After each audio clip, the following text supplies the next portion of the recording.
네, 이 사드 배치는 사회적으로도 참 첨예하게 의견이 갈리는 사안인데요. 전격적으로 사드를 들여오면서 여러 가지 우려가 나오고 있습니다. 경남대 정치외교학과 김근식 교수와 말씀 나누겠습니다. 어서 어서 오십시오. 오세요. 안녕하세요.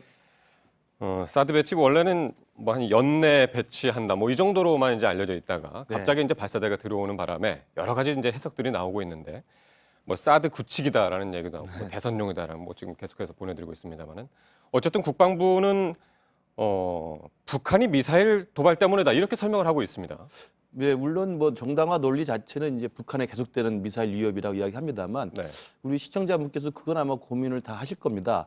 작년에 7월 달에 이제 박근혜 대통령이 이 사드 배치를 전격 결정한 이후에 우리 사회에 찬반 논란이 거셌지 않았습니까? 그랬죠. 그 와중에 이제 조기 대선이 좀 가시화되면서 초기에 반대 입장을 가졌던 야권의 대선 후보들도 최근에 와서는 일단 한미 당국 간의 합의니까 존중하겠다는 입장으로 예. 바뀌었어요. 그래서 일단 지켜보겠다는 입장이었고 순리대로 가자는 입장이었습니다. 아까 네. 말씀하신 연내 배치 정도를 일단 지켜보자는 것이었는데 지금 한교안 권한대행 체제에서 이렇게 급작스럽게 야밤에 몰래 들여오듯이 네. 전혀 공론화 과정 없이 이게 조기 배치를 서두른다고 한다면 순리대로 가자던 야권의 대선 후보들 입장에 반해서도 예. 상당히 좀 지나친 정치적 의도를 갖고 있는 게 아니냐 이렇게 좀 의구심을 가질 수밖에 없고요.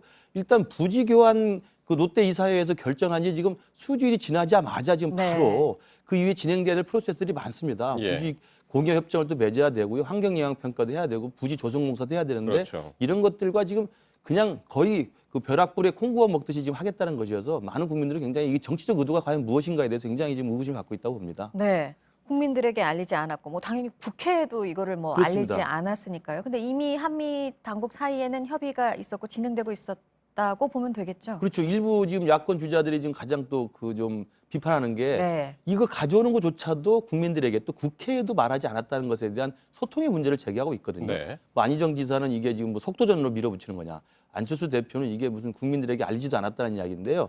그저께 한민구 국방장관이 국방위에 나와서 그 시간에도 자기들은 모른다라고 이야기를 했는데 예. 그 시점은 이미 지금 거꾸로 돌이켜 보면 태평양을 건너서 이 발사대 두 대가 지금 날아오던 들어오는 상황이었죠. 시점이었거든요. 네. 이 정도로 국민들이나 국회를 무시하고 전격적으로 야밤에 작전하듯이 들여왔다는 것에 대해서는 지금 지난해 7월 8일 날 대통령께서 이 사드 배치 전격 결정할 때도 중국과의 사전 조율 없고 네. 국회와의 사전 조율 없었다고 이야기해서 공론화가 생략됐다고 해서 많은 사람들이 좀 분개하지 않았습니까? 예. 이번에 이제 사드 조기 배치를 이제 굳히기로 가는 것도 이런 공론화가 전혀 생략돼 있어서 많은 사람들이 좀 의아해하는 것 같습니다. 예. 아까 말씀하셨듯이 뭐 환경 평가도 안 했고 이제 부지 공사도 아직 안 한 상황에서 이제 들여오기 때문에 이게 대선용이 아니냐 이제 그런 네. 의심들을 많이 하고 있습니다만은 어쨌든 그 한미 당국 간에는 충분한 사전 협의가 있었고 특히 그 바로 직후에 예. 그 우리 그 황교안 대행하고 트럼프 미국 대통령하고 전화 통화를 했었고요. 그렇습니다. 당국 간에 이제 사전 조율이 있었다는 것만큼은 추측을 할 수가 있을 것 같습니다. 그러니까 지금 사후에 이 퍼즐을 좀 맞춰보면 네. 일단 정부 당국 사이는 사전에 치밀하게 각본이 짜여졌던 것 같습니다. 네. 지난달에 이 매터스 이 국방장관이 들어가지 않습니까? 들어와가지고 한미 국방장관 회담에서 이미 사드를 조기 배치하자는 쪽으로 결론이 났던 것으로 지금 확인이 되고 있고요. 그 다음에 이제 사드 조기 배치를 위한 실무적인 진행을 착착 진행을 해왔던 거고요. 그리고 태평양을 지금 건너오는 그 발사대 두 기가 오는 상황에서 어제 북한의 미사일 발사가 있으니까 여기에 대해서 우리 정부가 굉장히 기민한 대응을 하면서 그저께 발사를 했고 어제 이제 황교안 대행하고 트럼프 대통령이 전화 통화를 하지 않습니까? 네. 그 전화 통화를 통해서 트럼프 대통령의 강경한 대북 발언, 네. 황교안 대행의 또 강경한 원칙 발언들을 주고받으면서 이미 태평양으로 건너고 있던 이 발사대 두 기에 대한 정당화 작업을 이미 사전에 조치를 한 것 같습니다. 그런 걸로 본다면 이미 한 달 전부터 2월 10일이었죠. 북한이 이른바 북극성 2호라고 하는 것들을 시험 발사하는 것이 나타났는데 네. 그것을 계기로 해서 아마 한미 군당국은 사드를 조기 배치하는 걸로 합의를 했고 그 이후에 실무적인 진행을 우리 국민들도 예. 모르고 국회도 모른 채로 깜깜임 속에서 가져왔던 것으로 해석이 됩니다. 이것은 아마도 제가 볼 때 미국의 의도, 한국의 의도가 각각의 의도가 지금 서로 맞아떨어진 게 아닌가 싶습니다. 어쨌든 사드 장비가 지금 들어온 상황이기 때문에 이 배치가 속도를 낼 거라는 거는 좀 예상해 볼 수 그렇죠. 있는 상황인 거고 그래서 지금 또 나오고 있는 얘기가 지금 한미 연합 훈련이 진행되고 있잖아요. 여기서 이 사드 포제를 시험 운영해 볼 가능성도 있다. 지금 이 기간 안에 뭐 이런 분석도 있습니다. 어떻게 그것까지 생각하십니까? 가면 정말 이제 중국으로서는 좀 참기 힘든, 인내하기 힘든 네. 레드라인일 것 같고요. 북한이 또 이 한미연합 훈련 기간 중에 그 정도의 좀 그 강경한 제스처를 보인다고 한다면 북한이 또 어떤 짓을 할지 모르기 때문에 네. 제가 볼 때 합리적인 수준이라고 한다면 일단 한미연합 훈련 기간 중에 그리고 조기 대선이 벌어진다면 대선 이전에 네. 이 성주의 사드 포대를 완료하고 실제로 시험 운용하는 정도까지 가는 것이지 네. 실제로 이것들을 시험 발사까지 한다고 한다면 이것은 어떻게 보면 중국에 대한 전격적인 어떤 군사적인 도발이라고 볼 수도 있는 거거든요. 그러면서 본다면 거기까지 가는 것은 아마 한미 군당국도 자제하지 않을까 그러니까 시험 싶습니다. 발사는 상당히 이제 적극적인 아, 그럼요. 운용 예. 방법이고 예. 어느 정도 뭐 운용 체계가 갖춰지는 것은 어느 정도 예상해 볼 그렇죠. 수가 있는 왜냐하면 이제 상황이죠. 발사대 두 개가 들어왔다는 것은 일단 예. 물릴 수 없는 것이기 때문에 네. 그리고 이미 남아 있는 이제 레이저가 들어오고 그다음에 이제 가장 중요한 것은 마지막에 지금 괌에서 지금 배치하고 있는 그 운용 인력들이 들어와야 됩니다. 미군이 들어와야 되기 네네. 때문에 그래서 운용 인력까지 들어오면 사실상 성주포대에는 사드 배치에 대한 시험 운용은 시작이 된 거거든요. 따라서 거기까지는 아마 대선 이전에 진행하는 것으로 지금 보입니다. 그래서 이제 이번 사드 배치가 그 트럼프 정권의 이제 대북 정책 1호다 이런 분석이 이제 지배적인데 그럼 이걸로 앞으로 트럼프의 대북 정책을 어떻게 예상해 볼 수 있을까요? 상당히 이제 강경하게 지금 시작을 한 건데요. 그렇습니다. 그러니까 지금 트럼프 정부가 취임한 이후로 이제 대북 정책을 재검토하고 있고요. 네. 그다음에 아직 대북 정책을 감당해야 될 인선들이 완료되지는 않았습니다. 그래서 좀 수개월이 더 걸리는 것으로 보입니다만 지금 김정은의 잇따른 도발이 지금 가시화되고 있고 그다음에 중국의 사드에 대한 반발이 굉장히 거세게 일고 있기 때문에 네. 아마 트럼프 행정부로서도 대북 정책에 대한 재검토 과정과 인선 과정을 좀 서두르지 않을까 싶고요. 그리고 대충 지금 분위기로는 트럼프 행정부의 대북 정책은 대화보다는 강경한 입장으로 지금 정리가 되는 분위기여서 네. 이번 사드 포대의 조기 배치는 트럼프 정부가 한반도에서는 상당히 강경한 입장을 가질 거라는 것을 좀 예상케 하고요. 이것은 또 한 가지 생각해 보면 네. 이 트럼프의 대북 강경 정책이라는 것이 비단 북한만을 겨냥한 것이 아니라 사실은 그 내심에는 중국을 겨냥한 압박할 수 있다는 거죠.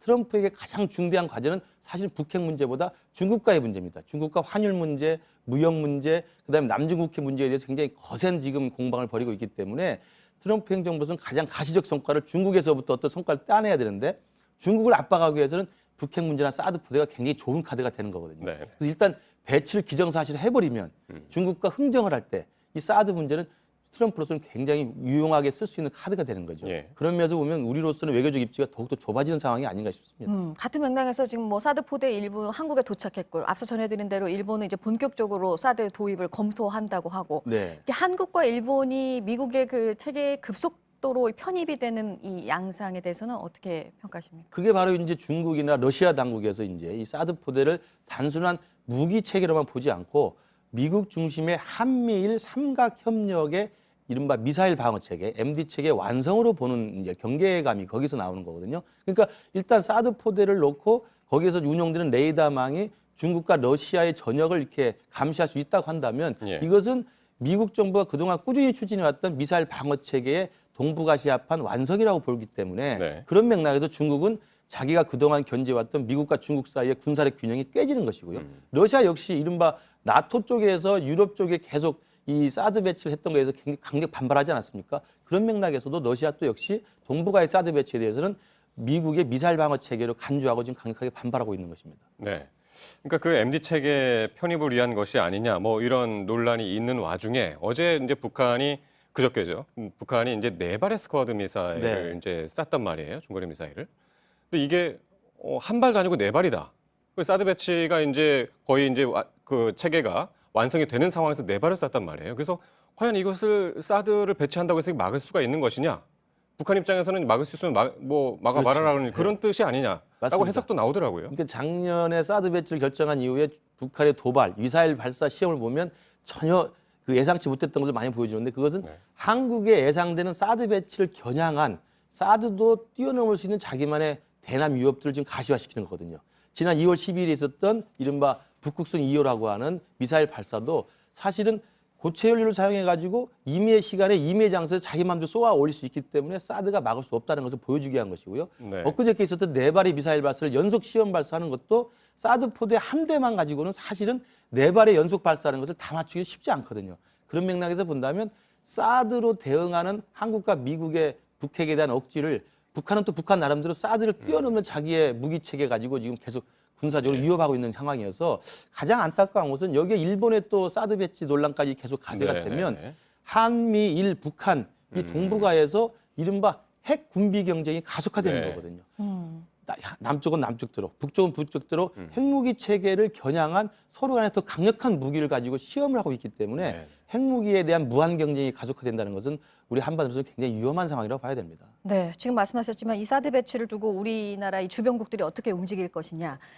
양세츠 국무장관이 미국을 방문했고요. 이제 다음 주, 이르면 다음 주라고 하는데 틸러슨 미국 국무장관이 네. 또 중국을 찾아요. 이거는 이제 미중 간의 정상회담이 임박했다 이런 신호로도 볼 수 네네. 있을 텐데 이 자리에서 어떤 출구 전략을 찾을 수 있을지 아니면 무산이 될지 이 사드 배치와 관련해서요. 어떻게 전망하십니까? 그러니까 사실은 틸러슨 국무장관이 중국 방문을 좀 앞두고 사드 조기 배치를 네. 했다는 것은 중국에 가서 사드 문제는 의지해서 빼겠다는 이야기입니다.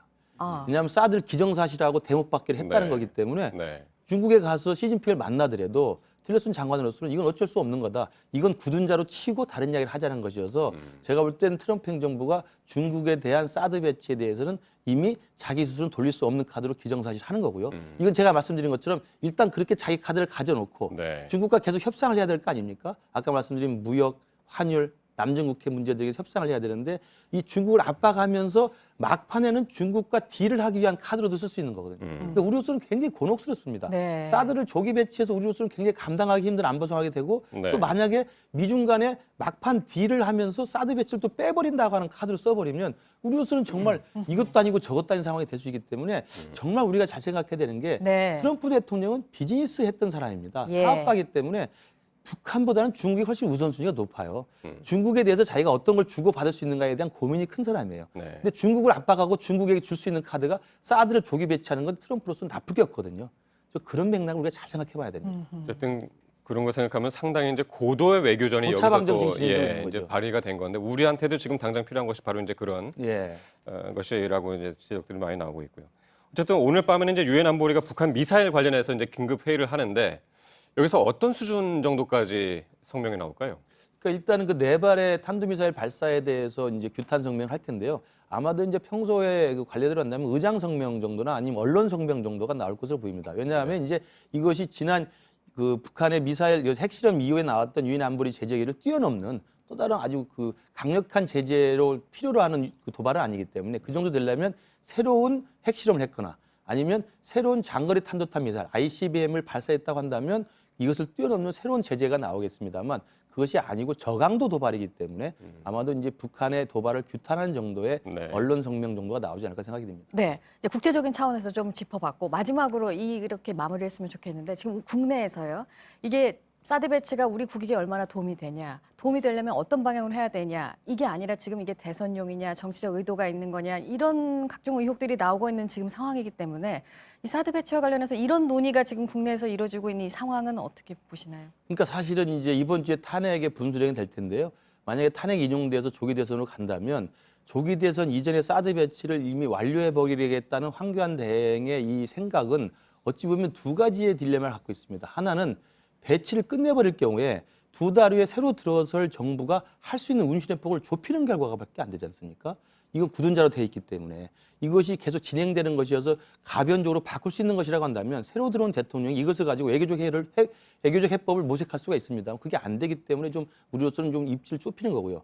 또 하나는 이것이 자칫 정치적 쟁점화 될 수가 있습니다. 그러니까 사드는 그동안 우리 사회에서 찬반 논란을 통해서 우리 사회를 계속 분열시켰던 건데 이것을 또다시 대선 전에 예. 새로운 호재로 또 등장시킴으로써 안보 논쟁을 유발시키고 이것을 가지고 찬반 논란을 계속 가속화시킴으로써 여야 간에 또는 진보 보수 간에 또 소모적인 논란을 가져올 수 있기 때문에 네. 저는 이 사드 조기 배치에 대해서는 철저하게 국민적인 공론화 과정, 적어도 국회와의 공론화 과정, 그리고 대선 기간에는 이것들에 대해서는 대선 주자가 그리고 새로 들어오는 정부가 이것들을 풀 수 있는 좀 운신의 폭을 좀 남겨두는 여유가 있어야 된다고 그게 생각합니다. 진짜로 지금 교수님 말씀대로 이게 정치적인 계산이 깔린 어떤 것이었다면 이런 거를 좀 외교적으로 좀 발휘를 하면 어떨까 저는 그러니까 그런 사실은 생각도 이게 드네요, 사실은. 이런 정치적 계산보다는 네. 중국과 미국 사이에서 그리고 네. 북한의 핵 문제를 어떻게 하면 해결할 것인가라고 하는 우리 국익 차원에서 오히려 외교적 계산이 들어가야 되는데 외교적 계산보다는 오히려 정치적 계산이 많이 들어갔던 게 아닌가라는 점에서 좀 안타깝습니다.